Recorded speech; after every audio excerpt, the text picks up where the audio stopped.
Sinabi na ni Joanna about po sa pagpunta niya sa Pilipinas at inabisuhan niya na sinabi niya na kay Wesley. At gusto ko lang i-explain kay Wesley kung paano yung mangyayari. Magandang tanghali po sa inyo mga amigo. Ayun po mga bata.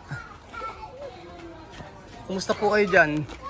Kumusta po ang bawat isa? Bless. Ay, ilan. Okay, saluda. Pone así. Pone. Buenas tardes. Ayan. Iyak. Esto, hija de... Amiga de mamá. No, ilan, coge ilan. Tres. Umiiyak yung dalawa, tapos ang binuha, tumigil. Tapos ilan naman ngayon na umiiyak. Ito si Wesley talaga, mahusay mag-alaga ng bata. No llorar? Hindi ka ba ako iiyak? ¿Dónde tu mamá? Hay 2 años a coger eso. La han llamado ahí ha ido. No, yo no va. Vale, yo no va. No llorar. Sienta. Hindi ako aalis. Yo no va. Ayan, si Wesley nag-aalaga ng dalawang bata na ito na kung saan yung nanay ay kasama po ni Joanna. So, inaantay ko lang po si Joanna mga amigo. Wesley ha? Tu mamá es mi país, ¿no? ¿Tú entiendes, no? Tu mamá es mi país unos meses, ¿no? O 2 meses, ¿no? Después, para vacaciones, ¿no? Solo 1 mes o 2 meses. Yo quiero explicar para ti, ¿no? Para tú sabe, ¿no? Yun. Yo explicar todo, ha? Sabi ko kay Wesley, si Joanna ay pupunta po ng Pilipinas for 1 month o 2 months para po kagaya po kay Chamami dati.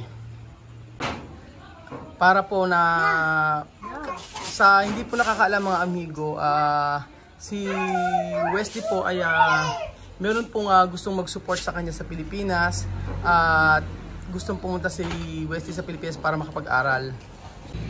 So, ang mangyayari po mga amigo ay para po makapunta si Wesley sa Pilipinas ay kailangan pumunta muna ni Joanna. So kagaya po ng ginawa ni Tia Cesa dati na mag-i-stay muna siya sa Pilipinas and then kukunin niya, gagawa niya ng passport si Wesley tapos babalik ulit sila sa Pilipinas. Ganun po yung mangyayari mga amigo. So meron pong tutulong magpa-aral kay Wesley sa Pilipinas pero si Wesley po ay siya po ay tutuloy sa akin. So kumbaga tutulong lang sa pag-aaral, sa mga baon, mga ganun po. Pero si Wesley po ay sa akin titira. Yun po ang talagang mangyayari. Wesley, tu sabe tu mamá es mi país, no? 2 meses así. Tu sabe, no? Sí. Tu mamá es de Carno. So, sinabi na ni Joanna about po sa pagpunta niya sa Pilipinas at inabisuhan niya na sinabi niya na kay Wesley. At gusto ko lang i-explain kay Wesley kung paano yung mangyayari. Tu mamá ir mi país para otro año tu vas allí mi país para estudiar, no? Tu quieres esto, no? So sabi ko sa kanya ay si Joanna ay pupunta sa Pilipinas at sa mga susunod na taon ay si Wesley naman ang pupunta ron para makapag-aral. Wesley, no? Hay una persona quiere ayuda tu mi país cuando tú estás allí para estudiar, no? Después tu mamá ir mi país para como chamame, ¿no? Antes. Okay. Chamame antes ha ido allí, después volver aquí, después arreglar pasaporte de los niños, después ir allí para estudiar. Tú entiendes todo, ¿no? Así. Pero chamame tiene casa y tú no tienes casa. Solo yo pensaba cuidar tu niño, cuidar tu hermano, ¿no? Cuidar tu hermano. Ayun po, sabi ko kay Wesley na siya ay pupunta sa Pilipinas at merong gustong tumulong sa kanya.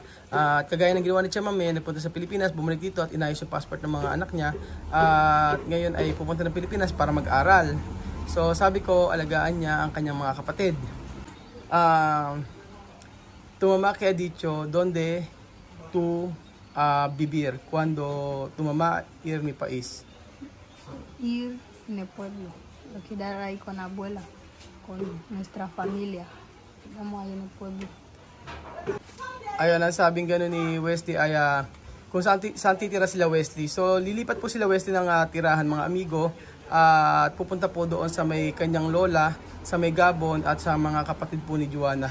So ayaw pong ipagkatiwala ni Joanna sa mga kaibigan lang si Wesley at yung mga kapatid niya.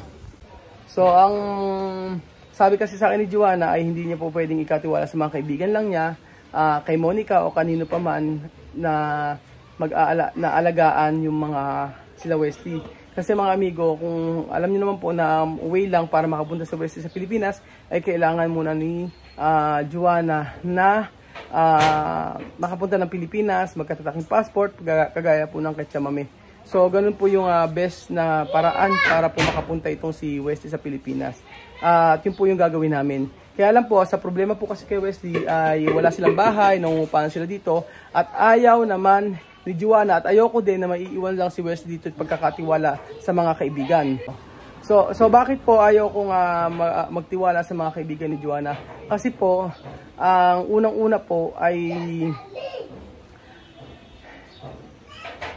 may mga time na yung mga tao dito ay kahit kaibigan mo, pero hindi mo pamilya, o minsan pamilya mo na pero hindi naman maaalaga ang mabuti yung mga bata. Si Wesley ay kayang alagaan yung mga kapatid niya. Pero pag iisa lang siya, hindi niya kaya yon kasi paano yung pagkain, paano lahat. Kaya ang pinakamaganda talaga ay umuwi doon sa Gabon kasama ng nanay niya at saka ng mga kapatid niya. Kasi at least doon merong concern sila basta merong pera na ibibigay o may pagkain yung mga bata na ito.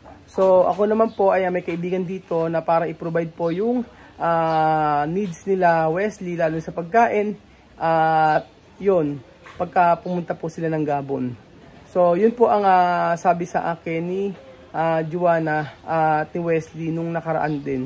Pero kinukonfirm ko lang kay Wesley kung yun ba talaga ay matutuloy. Kung sa Gabon po, mag-i-stay sila Wesley. Wesley, ¿qué tú puedes decir cuando tu mamá ir mi país? Está bien, cuando va a ir en tu país. Va a ir en tu país, va a venir más. Yo puedo cuidar a mis hermanitos. Ella va a ir, yo voy a quedar aquí, yo voy a mirar a mis hermanitos.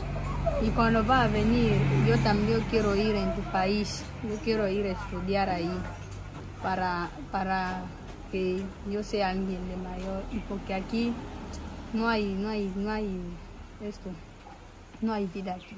Aquí solo poco a poco.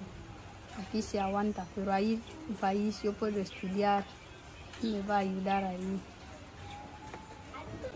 Sabi po ni Wesley, tinanong ko siya kung ano yung masasabi niya sa pagpunta ni Joanna o ng nanay niya sa Pilipinas. Ang sabi niya ay okay daw. Pagka nagpunta daw sa Pilipinas si Joanna ay okay kasi pagbalik dito ay makakapunta rin siya sa Pilipinas. At okay na pag napunta naman sa Pilipinas makakapag-aral siyang makabuti. So dahil dito po kasi ay hindi daw maayos yung pag-aaral at least sa Pilipinas daw ay magiging okay yung kanyang pag-aaral kasi gustong-gusto talaga ni Wesley na pumunta sa Pilipinas para makapag-aral. So maraming magsasabi na bakit hindi lang kila Chamame tumira si Wesley?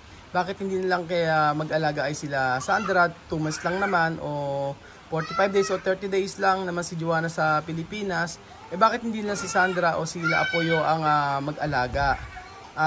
Ito po ang dahilan nun. Ang dahilan po mga amigo kung bakit si Wesley ay hindi po pwede kila Chamame dahil ang sabi ni Joanna, kakilala ni Joanna ang kanyang anak na si Wesley. Kapag nandun daw po si Wesley kila Chamame, ang mangyayari daw po ay mababarkada, hindi maalagaan yung kapatid at sigurado ay papasya lang. So yon ang explanation ni Joanna tungkol po sa Yun po explanation ni Joanna tungkol po sa pagpunta ni Wesley doon kila Chamame. Sabi ko, bakit hindi na lang kila Chamame? Ang daming kwarto doon. Bakit hindi na doon siya matulog? Sila wala pang bayad. Sabi ko, total sila Chamame pupunta naman sa Pilipinas. Ang sabi ni Joanna, hindi po pwede dahil mapapabayaan niya si Ilan at saka yung mga bata.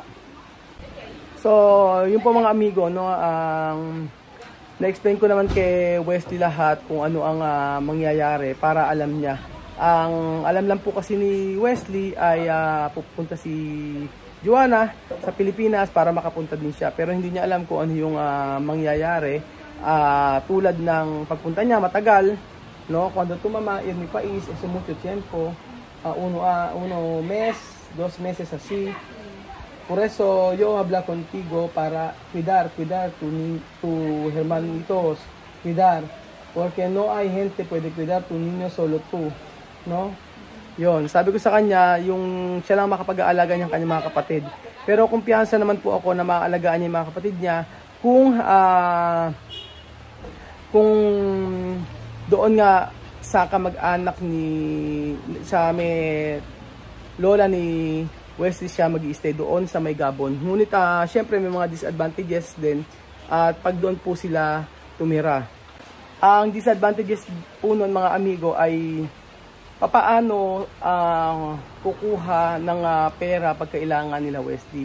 Doon po ay walang internet, walang no ay wifi, no? No ay luz.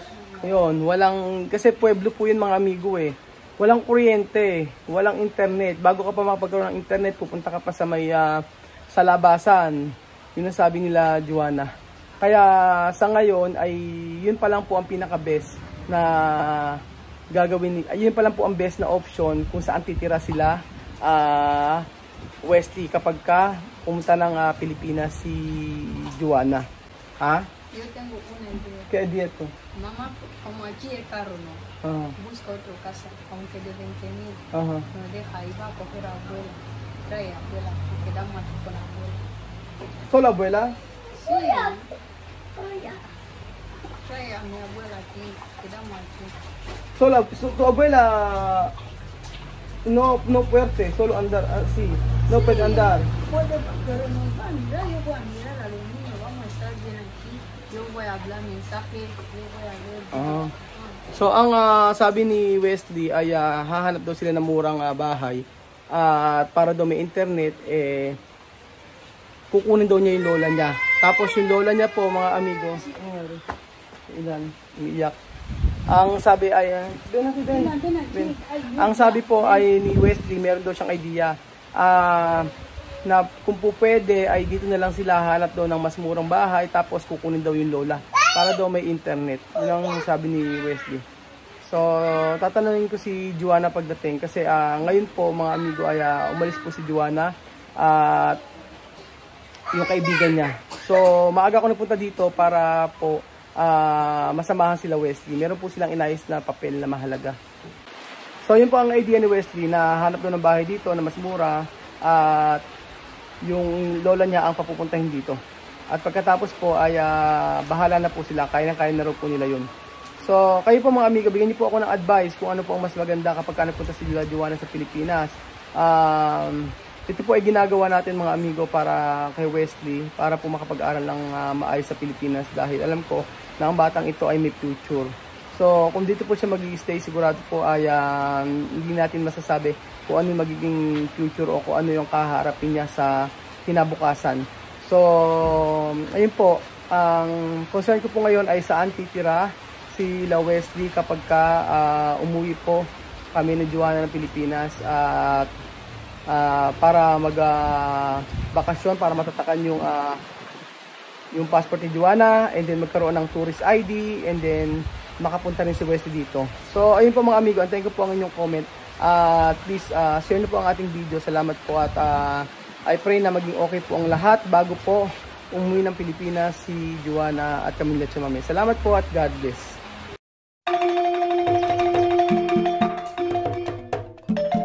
Na-appreciate ko yung paano sila nagdadasal.